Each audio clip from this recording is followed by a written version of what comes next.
100% துல்லியமாக கணிக்கப்பட்ட உங்களுடைய ஜோதிட ராசி பலன்களை உடனுக்குடன் தெரிந்து கொள்ள நம்ம தமிழ் ஆஸ்ட்ராலஜி சேனலை சப்ஸ்கிரைப் பண்ணிக்கோங்க. சிம்மம் ராசி அன்பர்களே, ஜூலை 28, 29, 30 இந்த 3 தினங்களில் உங்களுடைய கிரக நிலை, கிரக மாற்றம், சனி பகவான், குரு பகவானின் நிலையை பொறுத்து என்ன நடக்கப் போகின்றது, செல்லவே கூடாத 3 இடங்களும் இருக்கின்றது. எதை செய்யணும் செய்யக்கூடாதுன்னு தெளிவாக பார்க்கலாம். கடைசி வர பாருங்க, எல்லாமே உங்களுக்கு சிறப்பாக புரியும். அதுக்கு முன்னாடி சிம்மம் ராசியில் பிறந்த நீங்கள் எந்த நட்சத்திரத்தில் பிறந்தீங்கன்னு கமெண்டில் சொல்லுங்கள். மறக்காமல் இந்த வீடியோவுக்கு ஒரு லைக் கொடுத்துக்கோங்க. பெரிய அதிர்ஷ்டம் காத்திருக்கு. முதல்ல உங்களுடைய கிரக நிலைகளை பற்றி பார்க்கலாம். உங்களுடைய ராசியில் சுக்கிரன் பகவானும் கேது பகவானும் வலுவாக அமர்ந்திருக்கின்றனர். களத்திர ஸ்தானத்தில் ராகு பகவானும், அஷ்டமஸ்தானத்தில் சனி பகவானும், தொழில் ஸ்தானத்தில் செவ்வாய் பகவானும், லாபஸ்தானத்தில் புதன் பகவானும், விரயஸ்தானத்தில் சூரியன் குரு பகவான் என்று கிரக நிலைகள் இப்படிதான் அமைந்திருக்கின்றது. இதன் காரணமாக என்ன நடக்கப் போகின்றது அப்படின்ட்டு கேட்டிங்கன்னா, யார் என்ன சொன்னாலும் பரவாயில்லை, நான் செல்லக்கூடிய பாதை சரியான பாதை என்று சென்று கொண்டிருக்கக்கூடிய சிம்மம் ராசியில் பிறந்த உங்களுக்கு கிரக நிலைகளால் சில நல்லது நடக்கப் போகின்றது, சில தேவையில்லாத பிரச்சனையும் உண்டாகப் போகின்றது. தொழில் ரீதியாக, வியாபாரம் ரீதியாக சிம்மம் ராசியில் பிறந்த நீங்கள் உச்சத்துக்கு செல்ல போகிறீங்க. உங்களை எதிர்த்தவர்கள் எல்லாம் விலகி ஓடப் போகின்றார்கள். யார் என்ன சொன்னாலும் நான் இதை செஞ்சே தீருவேன் என்பதில் பிடிவாதமாக இருக்கக்கூடிய சிம்மம் ராசிக்காரர்களாகிய நீங்கள் எடுத்து வைக்கக்கூடிய ஒவ்வொரு அடியிலையும் வெற்றியை பார்க்க போகிறீங்க. யாருமே உங்களை அசைக்க முடியாது என்ற நிலையை அடையப் போகின்றீர்கள். உங்களுக்கான மாற்றம் உங்களை தேடி வரப்போகின்றது. உங்களுக்கான ஏற்றம் உங்கள் கண்முன்னே காத்து கொண்டிருக்கின்றது. உங்களுக்கான இந்த வாழ்க்கை உங்கள் கையிலேயே இருக்கின்றது அப்படின்றத இந்த 3 நாட்களில் நீங்கள் புரிந்து கொள்ளப் போகின்றீர்கள். நீங்கள் தொழிலில், வியாபாரத்தில் பெரிய முதலீடு பண்ணாலும் லாபம் நிச்சயம் உங்களுக்கானதாக இருக்கும். பார்த்து செய்யுங்க, முன்னெச்சரிக்கையோடு செய்யுங்க, வெற்றி உங்கள் பக்கம்தான். அடுத்து குடும்ப ரீதியாக பார்க்கும்போது மற்ற ராசிக்காரர்களை விட குடும்பத்தின் மீது அதிக பாசம் கொண்ட சிம்மம் ராசியில் பிறந்த உங்களுக்கு தாய் தந்தை உறவுகளால் ஒரு பக்கம் நல்லது நடக்கும், இன்னொரு பக்கம் சகோதர சகோதரிகளால் நீங்கள் பெரும் மாற்றத்தை பார்க்க போகிறீங்க. பண உதவிகள் கிடைக்கப் போகின்றது. பிள்ளைகளால் பேரையும் புகழையும் பார்க்க போகிறீங்க.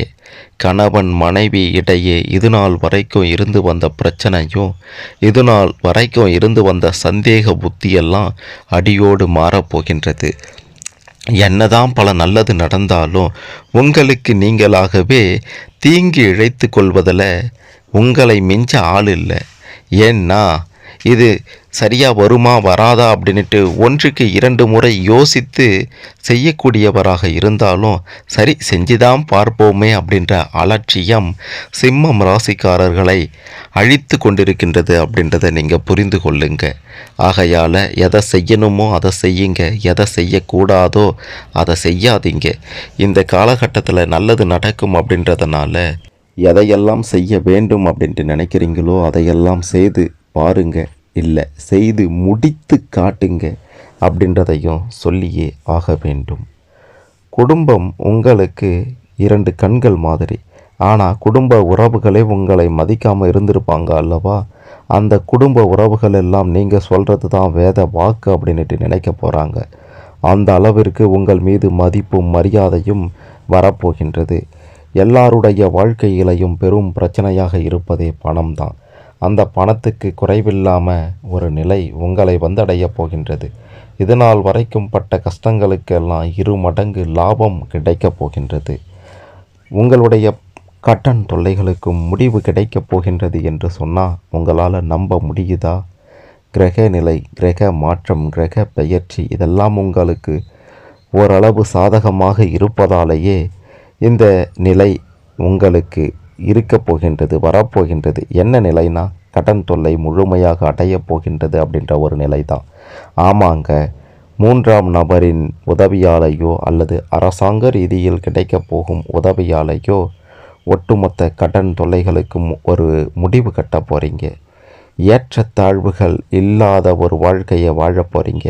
அதாவது உங்களுடைய பக்கத்து வீட்டில் இருப்பவனே இவங்கிட்ட ஒன்றும் இல்லடா அப்படின்ற ஒரு ஏளனமாக பார்த்த காலமெல்லாம் போய் உனக்கு நிகர் நான்டா, என்னடா நீ ஏற்றத்தாழ்வோட பார்க்குற அப்படின்ட்டு அவன் முன்னாடியே பார்த்தீங்கன்னா காரி உமிழ்வதைப் போல ஒரு வாழ்க்கையை வாழ போகிறீங்க. ஆகையால் எதை பற்றியும் கவலை இல்லாமல் சிம்மம் ராசியில் பிறந்த நீங்கள் அமோகமான சிறப்பான வாழ்க்கையை அமைத்து கொள்வதற்கான அனைத்து வாய்ப்புகளும் உங்களை தேடி இந்த காலகட்டத்தில் வரப்போகின்றது. அறிவும் ஆற்றலும் அதிகம் கொண்ட சிம்மம் ராசியில் பிறந்த உங்களுக்கு இந்த 3 நாட்கள் யோக காலகட்டம் என்று தான் சொல்ல வேண்டும். அழகு இருக்கிற இடத்துல ஆபத்து இருக்குன்னு சொல்லுவாங்க. அறிவு இருக்கிற இடத்துல தான் பாதிப்பும் நிறைய வரும். உங்களுடைய அறிவே உங்களுக்கு ஆபத்தாக மாற வாய்ப்பு இருக்கின்றது. ஆகையால் எதை எங்கே செய்யணும், உங்களுடைய அறிவை எங்கே பயன்படுத்தணும் அப்படின்றதையும் தெரிந்து பயன்படுத்துங்க. தேவையில்லாத இடத்துல அறிவை பயன்படுத்தி அசிங்கப்பட்டு விடாதீர்கள் சிம்ம ராசிக்காரர்களே. நேரம் ஒருமுறை காத்திருங்க. கொக்கு இரையை தேடுவது போல ஒற்றை காலில் நின்று உங்களுடைய அந்த நேரத்துக்காக காத்து கொண்டிருக்கக்கூடிய சிம்மம் ராசியில் பிறந்த நீங்கள் உங்களுடைய பொறுமையை ஒருபோதும் கைவிட்டு விடாதீர்கள். பொறுமை கடலினும் பெரிது என்பதை உணரக்கூடிய காலகட்டமாக இது உங்களுக்கு அமையும்.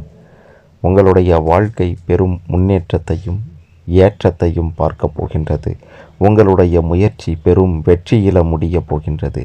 நீங்கள் செல்லவே கூடாத அந்த 3 இடங்கள் என்ன? உறவினர் வீடு, நண்பர் வீடு, முன்பின் தெரியாதவருடைய வீடு. இந்த இடங்களுக்கு சென்று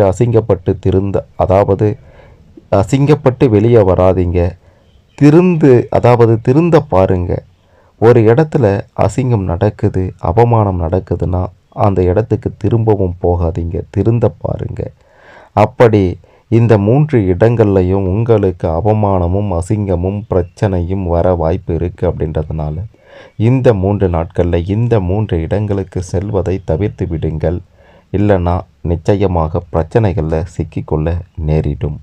மற்றபடி சிம்மம் ராசியில் பிறந்த உங்களுக்கு அது நடக்கும், இது நடக்கும், இதை செய்யணும், அதை செய்யணும் அப்படின்ட்டு யார் எதை சொன்னாலும் கேட்காதீங்க.